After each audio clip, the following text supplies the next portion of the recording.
Class 10च्या board exam मध्ये English विषयाच्या पेपरामध्ये तुम्हाला स्टोरी रायटिंग हा क्वेश्चन विचारला गेलेला असतो मित्रांनो. 5 मार्कांसाठी हा क्वेश्चन असतो आणि याच्यात तुम्हाला 5 आउट ऑफ 5 मार्क्स मिळू शकतात. मित्रांनो, स्टोरी रायटिंग हा क्वेश्चन मध्ये तुम्ही काय चुका करतात किंवा काय स्टेप फॉलो केल्या गेल्या पाहिजे की जेणेकरून स्टोरी रायटिंग मध्ये आपल्याला छान पद्धतीने मार्क्स मिळतील.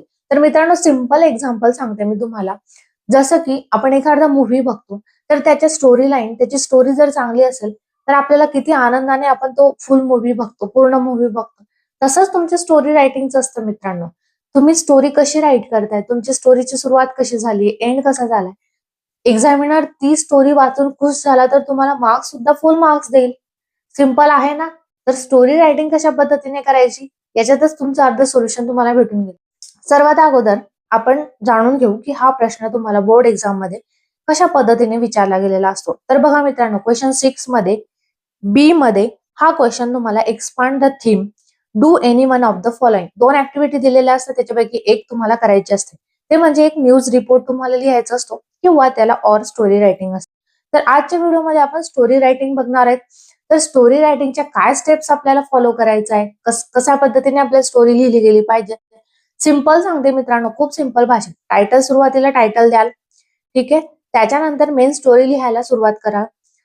स्टोरी लिहिताना 3 पॅराग्राफ मध्ये फॉलो करा. 3 पॅराग्राफ कुठले असले पाहिजे तुमचे? पहिला पॅराग्राफ असेल तुमचा स्टोरीची स्टार्टिंग, म्हणजे त्याची सुरुवातीचा तुमचा पॅराग्राफ असेल. त्याच्यानंतर स्टोरीचा मिड म्हणजे मधला पोर्शन तुम्हाला सेकंड पॅराग्राफ मध्ये, आणि लास्टच्या पॅराग्राफ मध्ये तुमच्या स्टोरीला एंड करायची आहे. अशा सिंपल 3 पॅराग्राफ मध्ये तुम्ही स्टोरी लिहायची. जास्त येत आहे म्हणून जास्त लिहत बसू नका.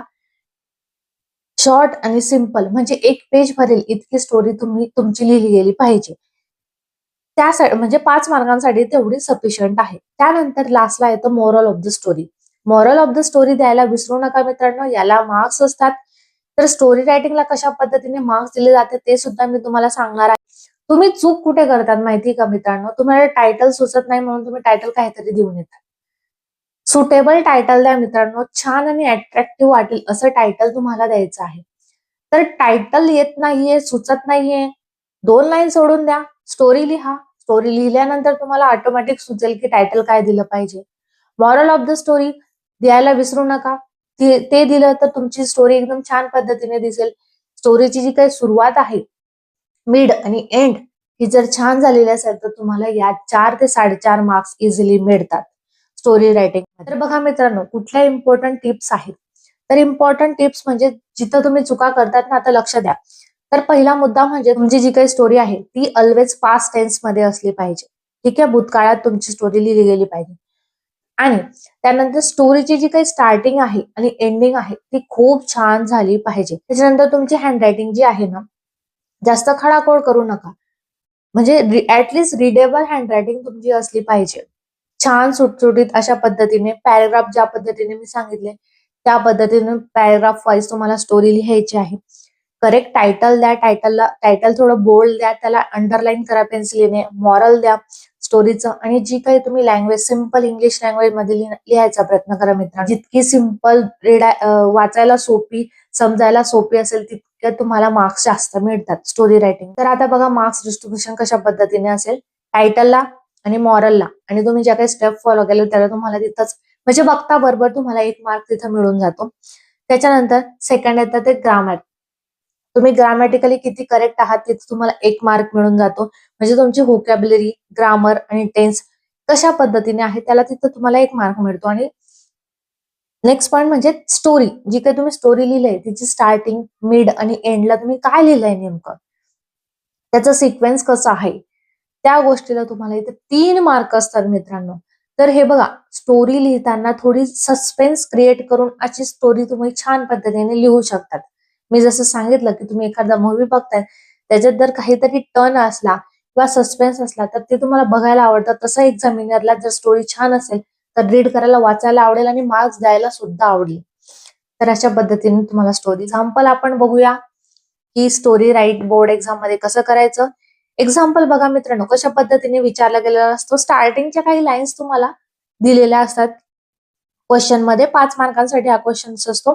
तर develop a story with the help of given beginning and suggest the suitable title. तर तुम्हाला इथं टायटल द्यायला सांगितलेलं आहे आणि मॉरल जे आहे ते मी तुम्हाला सांगते की एक इम्प्रेशन पडतं, त्याच्यासाठी तुम्ही मॉरल द्यायलाच पाहिजे स्टोरीला.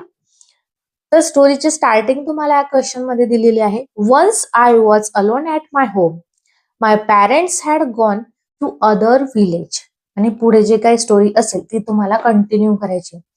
तर हे बघा मित्रांनो, स्टोरी नेहमी तुम्हाला पास्ट टेन्स मध्ये लिहायची. त्याच्यामुळे जी काही स्टोरी आपण लिहू ती पास्ट टेन्स मध्येच लिहिणार आहात. स्टोरीची स्टार्टिंग दिली आहे, याच्या पुढे आपल्याला स्टोरी कंटिन्यू करायची आहे आणि जसं सांगितलं त्या स्टेप्स फॉलो करून तुम्ही स्टोरी लिहायची.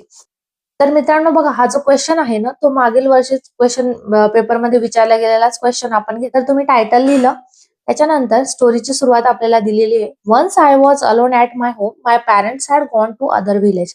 म्हणजे मी एकदा घरी एकटा होतो, माझे पॅरेंट्स बाहेर गावी गेलेले होते. तर त्याच्यानंतरचं पुढे तुम्हाला कंटिन्यू करायचंय. It was evening and everything was quite. म्हणजे सायंकाळ झालेली होती, सर्वीकडे शांतता पसरली होती. I felt a little scared but I tried to be brave. ठीक आहे. Suddenly I heard a strange noise from outside. म्हणजे त्याला एक आवाज आला बाहेरून. My heart started beating fast.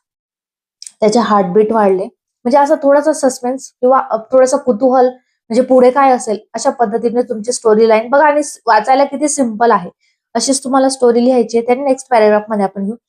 I quickly locked all the doors and windows. मी म्हणजे त्याने सर्व डोअर्स आणि विंडोज लॉक केले.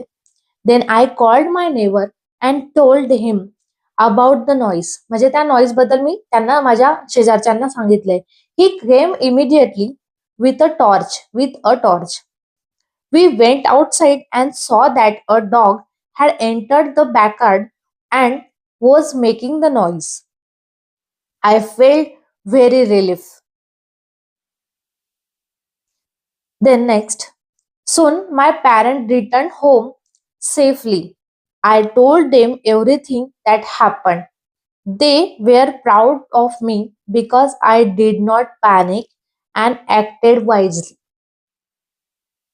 The moral of the story: presence of mind and courage help us in a difficult situations. तर मित्रांनो बघा, story खूप सिंपल. याच्यामध्ये एक स्टोरीला एक पॉइंट्स दिलेले आहेत. जसं की स्टार्टिंग केली, घरी एकटाच होता, त्याच्या वडील बाहेर गावाला गेले होते. तो घरी इव्हिनिंगची वेळ होती, नॉईज येत होता, डोअर लॉक केले. म्हणजे त्याचं जे धाडस होतं किंवा कसला नॉईज आहे आपल्याला असं, म्हणजे कसला नॉईज असेल, कशी मदत घेतली, त्या सिच्युएशन कशी हँडल केली. तर अशा पद्धतीने जर तुमची स्टोरी असेल, छान आणि सिंपल भाषेत तुमची स्टोरी असेल, तर तुम्हाला नक्कीच चांगले मार्क्स या प्रश्नामध्ये मिळतात. तर अशाच पद्धतीने तुम्हाला स्टोरी राईट करायची आहे मित्रांनो. काही डाऊट असेल तर तुम्ही मला कमेंट सेक्शन मध्ये इझिली विचारू शकता. मी त्या कमेंटचा रिप्लाय द्यायचा नक्कीच प्रयत्न करेल. असेच नवनवीन व्हिडिओ बघण्यासाठी चॅनलला सबस्क्राईब करा मित्रांनो. तुमच्या मित्रांसोबत सुद्धा शेअर करा, जेणेकरून त्यांना सुद्धा समजेल की कशा पद्धतीने आपल्याला आन्सर हे बोर्ड एक्झाम मध्ये राईट करायचे असतात.